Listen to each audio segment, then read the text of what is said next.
So the idea of being able to save a 20% down payment is almost unimaginable. Yeah, rent gets raised, 1,000% with no notice. And the American dream has long painted the picture of a white picket fence surrounding a family home. Yet in today's evolving financial landscape, that dream appears more elusive than ever for a growing number of younger generations. With home prices skyrocketing, many are left scratching their heads, wondering who's actually buying these homes. Behind these rising prices lies a web of economic factors and trends we'll unravel in this video.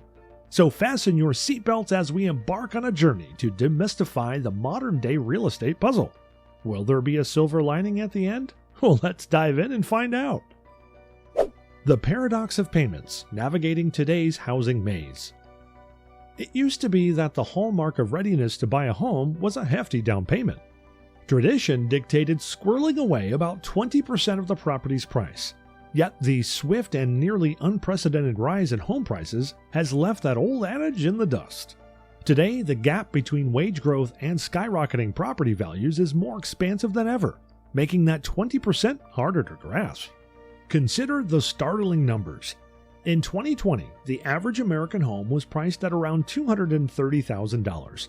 Fast forward to 2023, and that number has shot up to a staggering $330,000. Now mix that with the fact that the median annual salary hovers at about $59,000 pre-tax.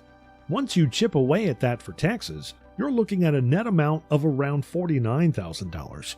If, hypothetically, someone managed to save a whopping 70% of that, an almost Herculean task in today's economic climate, they'd still be playing a relentless game of catch-up with escalating home prices.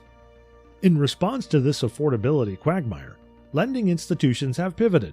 According to the National Association of Realtors, the down payment norm for first home buyers has shrunk to a mere 7%. And for those trading up, it's still a relatively modest 17%. On the surface, these reduced requirements seem like a boon, enabling more people to step onto the property ladder. However, it's essential to recognize that while these shortcuts may make entry more accessible, they don't necessarily bring true homeownership any closer.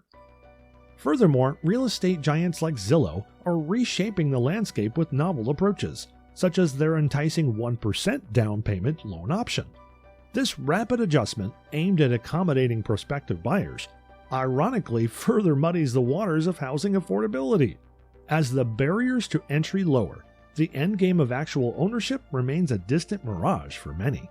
Here's how it works. The buyer pays a down payment of 1%, and then Zillow makes an additional contribution of 2% at closing. That is a grant and doesn't need to be paid back. The housing puzzle, scarce listings and hesitant homeowners. Before we dive deep into the next chapter of our housing tale, take a quick moment to like this content if it's helping you connect the dots.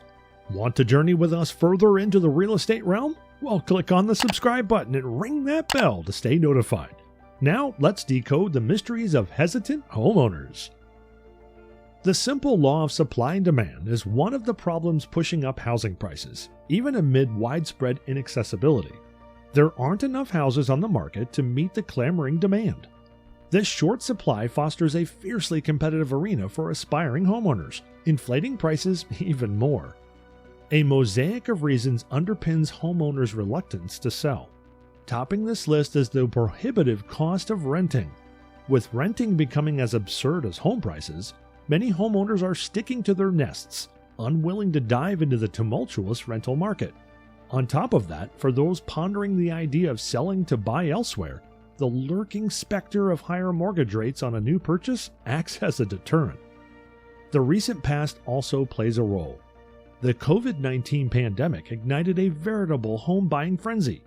Whether seeking more space for remote work or fleeing cities for suburban comfort, a large swath of the population has recently changed addresses. Understandably, many of these new homeowners are not keen on uprooting their lives again in such a short span. This widespread sentiment of staying put, combined with other factors, means a scarcity of for sale signs on front lawns, compounding the upward push on property prices. But we also don't have anyone putting their home on the market just because they have a 30-year fixed rate below 3%. So nobody wants to sell a home right now, and there's still plenty of people who want to move. The rise of the real estate tycoons, how big players are driving prices. As the curtains rise on the modern-day real estate saga, a new breed of characters enter the stage, the investors and institutional heavyweights. Their presence in the housing arena has been both influential and consequential. Despite the staggering house prices, real estate remains a shimmering beacon for investors, wooing them from its promise of substantial returns. These investors are adept at navigating the landscape and capitalizing on higher interest rates. By doing so, they can command higher rents, whether from families seeking long-term housing or vacation goers scouring platforms like Airbnb. But it's not just the individual investors who are flexing their muscles. Enter the institutional giants. They've plunged into the real estate waters, scooping up vast portfolios of properties through real estate investment trusts, or REITs. Think of REITs as the mutual funds of the property world. They pool together a collection of properties, allowing investors to gain a slice of the real estate pie without the hassles and commitments of direct ownership. However, these institutional players often overshadow individual buyers with their deep pockets and aggressive strategies. They can afford to splurge, paying a premium for coveted properties they perceive as lucrative investments. Nowadays, you can find them that beat the S&P, that are north of 12%. Now, not all of them do, but there are some good ones that are actually beating the S&P and would probably be a pretty decent investment for some people really interested. This influx of big money into the housing market doesn't just alter the balance. It propels prices even higher, making the dream of home ownership an even more distant mirage for many ordinary individuals. Dynasties and dwellings, how real estate is shaping modern aristocracy. In the dynamic tapestry of the real estate market, a pattern emerges that's hard to ignore: the concentration of property wealth in a handful of influential families. As we tread further into this new age, real estate is steadily cementing its reputation as a fortress for wealth preservation. Real estate isn't just another asset for the elite, particularly billionaire dynasties. It's a legacy. These families have mastered the art of leveraging the property market, accumulating vast holdings that grow in value year after year. Such accumulations are not merely for show or diversification.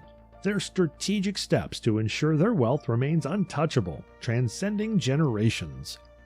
In many ways, this is reminiscent of yesteryears, when noble families ruled vast tracts of lands, preserving their wealth and power across epochs. Today's version is a tad different, but no less influential. Consider the Rockefellers.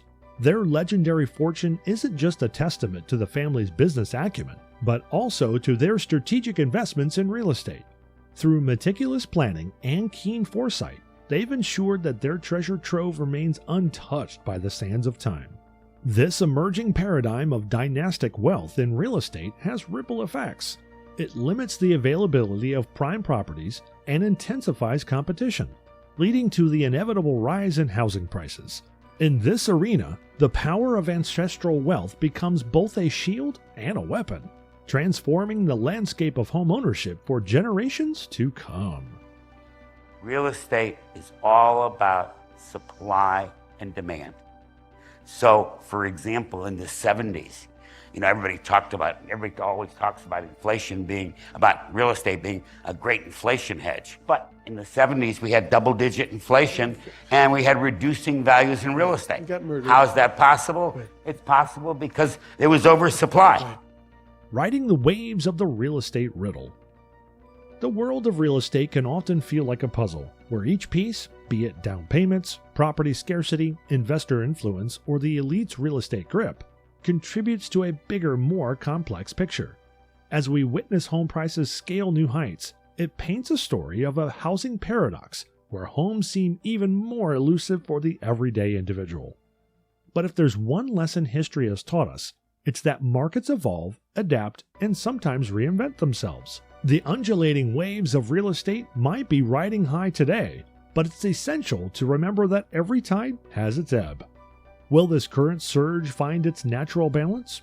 Or are we looking at a new normal in the world of bricks and mortar? To stay updated on the twists and turns of this intricate tale, make sure you give this video a thumbs up, hit that subscribe button, and remember to share with others so they too can join us in unraveling the mysteries of the housing market.